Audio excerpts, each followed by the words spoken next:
Ny androany maraina teo no nigadona teny amin'ny aéroport Ivato Dadjo sy Tahiky. Hisy moa ny fampisehoana ho ataon'izy ireo eny amin'ny stade Barea Mahamasina ny Rampitso izay karakarainy Nasprod. Malagasy be dia be moa no sasa miandry an'ity fampisehoana izay ataon'ny mpanakanto vahiny ity satria be dia be ireo olona miandry sy ndeha hanatona ary ndeha hijery ny fampisehoana izay ataon'ny mpanakanto Dadjo sy Tahiky. Holazaintsika moa ny hafa ankoatran'izay sy ireo rehetra izay tokony holazaina fa mialohan'izany aloha dia mbola toy ny mahazatra ary tsy miova aboneny chaîne-natsika, asio j'aime ny vidéo noho ny farany dia aza adinona ny mametraka ny komantera. Ndeha aloha idirantsika izany fanaovana abonnement chaîne izany mialohan'ny herisoantsika amin'ny resaka izay ataontsika ato anatin'ity vidéo anankiraha ity. Dao ary tompoko lahy, dao ary tompoko vavy.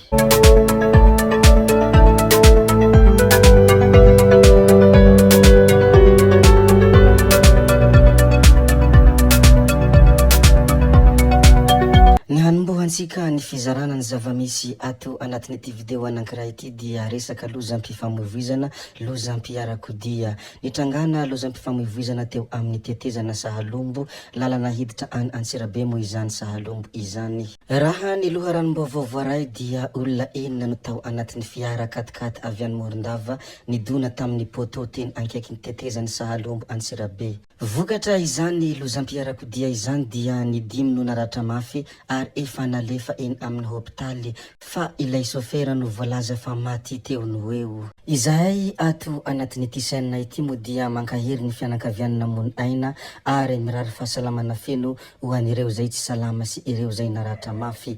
Rehefa voaresaka antsika moa ny mikasika ny lozam-pifamoivoizana izay nitranga teo amin'ny tetezan'ny Sahalombo izay dia ndeha risika hiresaka zavatra hafa indray.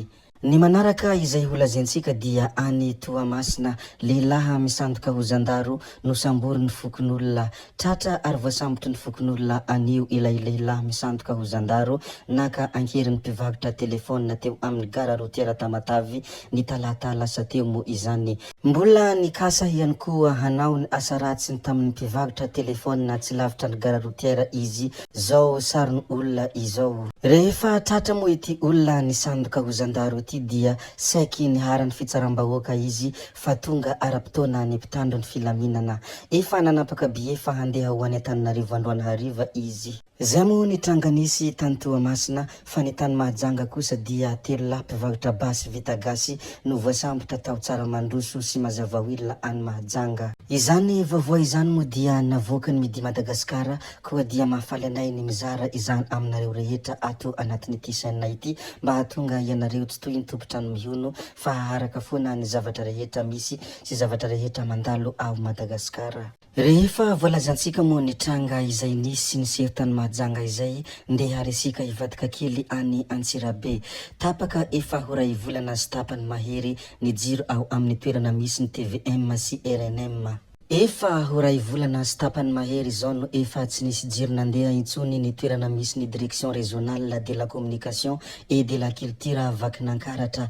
Tapaka noho n'izany ny radio sy télé-impacta sahan'ny io direction io ary tsy misy asa mihodina intsony, tsy mandeha ny TVM sy RNM ao Antsirabe. Tsy afaka hanaraka ny lalao hionan'ny Barea sy Gambi ny olona ao Antsirabe izay anisan'ny tena mampalahelo ny olona maromaro izay mpakafy baolina kitra moa izany zavatra izany. Toa hoe tsy fandoavan'ny ministera ny serasera sy ny kolontsaina ny faktira any amin'ny jirama no olana hoy izy ireo. Ny olona izay nilaza an'ity vaovao ity moa dia nandefa hafatra miafina tao amin'ny Fernancelo ary Fernancelo no nanaparitaka izany tao anatin'ny tambanjotra an-tserasera izay moa dia mizara izany. Tsy mbola fantatra hoe rahovina ny heverenan'ny jiro ao amin'ny toerana misy ny DRSS ary tsy mbola hay hoe rahovina ny heverenan'ny TVM sy RNM ao Antsirabe. Rehefa voalaza moa ny mikasika ny hafatra miafina izay nalefan'olona tamin'ny Fernancelo iny ary nozarain'ny Fernancelo tao anatin'ny tambanjotra an-tserasera iny ndeha resika hiresaka kely ny mikasika ny tojo ravalimanana ilay kandida ho fidina ben'ny tanàna ao Antananarivo renivohitra. Fahotana ho an'ny marina ny mangina sy tsy mijoro manoloana ny ratsy fanahy hoy hafatra izay nambarany. Averiko fahotana ho an'ny marina ny mangina sy tsy mijoro manoloana ny ratsy fanahy. Anisany hafatra izay nosoratany tao anatin'ny pejiny moa ny hoe eto Antananarivo no misy antsika, koa rehefa sakanana ny iray aminay dia tonga arivo mijoro izahay, ary rehefa sakanana i dadanay dia mijoro ny zanaky dada. Koa rehefa sakanana i Mark Ravalomanana dia mijoro itojo Ravalomanana. Ny arivolahy tsy maty indray andro koa manao antsoavy amin'ny Antananarivo izahay. Noho ny farany tamin'ny hafatra izay nomeny tojo Ravalomanana moa no nolazany ny hoe ry arivolahy, ry arivovavy mijoroa ary mitenena fa homba antsika mandrakariva Andriamanitra. Izany moa ny hafatra izay nosoratany tojo Ravalomanana ny tao anatin'ny pejiny. Ny manaraka izay ho resantsika moa dia resaka adin'ny mpivady ho ampanantsona eny amin'ny Bronzandary ireo mpivady niady tamin'ny alina teny Masinoro ankaditany Ampitatafika hoy ny Zandarmeria Fianorivo androany. Nohorohoro ny manodidina alina fa nisy tabatababe ka noheverin'olona fa hoe misy dahalo. Ry zareo anefa no niady no nahatonga izany tabataba izany. Mifefy tamboho ny tranon'izy ireo ka tsy nety namoha vavahady zareo rehefa tonga teny ny Zandary. Efa nipotserina hoe ny Zandary ny Sonnerie fa tsy nivoaka ry zareo. Izany moa ny tranga izay nisy tany Fianorivo koa dia ampahafantarina ianareo rehetra ato anatin'ity chaîne ity. Hiresaka kely momba an'ilay mpitondra tenin'ny gouvernemanta teo aloha isika. Anisan'ny tena mahagaga ny maro moa ny fomba firesaky izy ity tato ato satria ohatrany miova langazy na miova fitenenana hoy ireo zay mpanara baovao. Toy izao moa ny hafatra izay nomeny potika ny fihariana noho ny delestazy.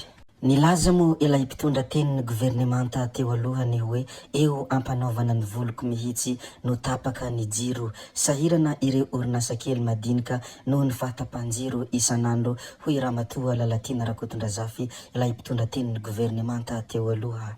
Notsindriny manokana ihany koa ny hoe tena potika sy matiantoka ireo PME, PMI eto Madagasikara noho ny ity delestage ity. Hinoana nefa fa manamba olana ny filoha Andry Rajoely araka ny nambarany teny Andoha Tapenaka iny hoy hatrany ny nambarany ity mpitondra tenin'ny gouvernemanta teo aloha ity tsy iza moa izany fa Ramatoa Lalatina Rakotondrazafy. Hiresaka kely mikasika ny intelligence artificielle isika. Ohatra ny fahaizan'olombelona ilay intelligence artificielle afaka roapolo taona anoany. Tsy mitsahatry ny mihavao ary tsy ho voasakana intsony ny firoboroboan'ny fahaizana artifisialy. Maro amin'ireo manam-pahaizana no milaza fa afaka roapolo taona any dia hahay mihoatra ny olombelona ity fahaizana artifisialy ity. Ny zavatra rehetra moa dia misy ny lafiratsiny ary misy ihany koa ny lafitsarany. Ho sarotra ihany ny hifehy sy hampiasa ny mahay noho ny tena hoy izy ireo hatrany. Antenena koa nefa fa hanatsara ny fiainan'ny olona izy io satria afaka manampy be amin'ny asa famokarana. Zay moa ny mikasika ny intelligence artificielle. Zay ihany koa ny namarana ny videontsika koa dia mankasitraka nareo rehetra na vitanahay ny video hatramin'ny farany ary mbola manentana nareo ny mbola hanaraka ny video manaraka. Zay fa tsy halavana ny resaka hametra veloma izahay, veloma vetivety fa tsy hoe veloma mandrakizay amin'ny manaraka indray no manao ny misimisy. Veloma tompoko lahy, veloma tompoko vavy.